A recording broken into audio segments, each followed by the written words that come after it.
うちの常連さんの付き添いということでですね、俺と車谷と、久保田さんという常連さんの3台で茂木を走りたいと思います。茂木は去年、レジェンドカーレースでボロボロの走りをしちゃったのでですね、今日シルビアで走るの初めてです。かっこいい走りできるかな。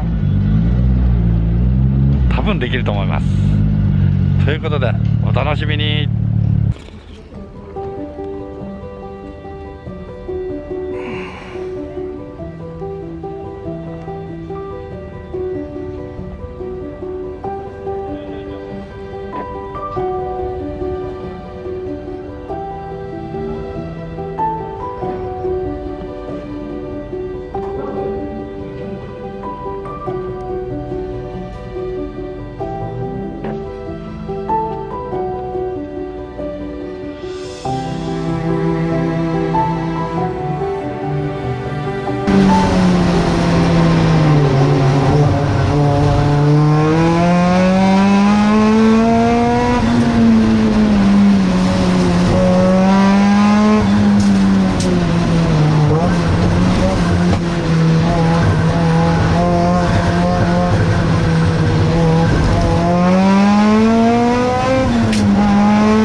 的のタイムアタック終わりました。や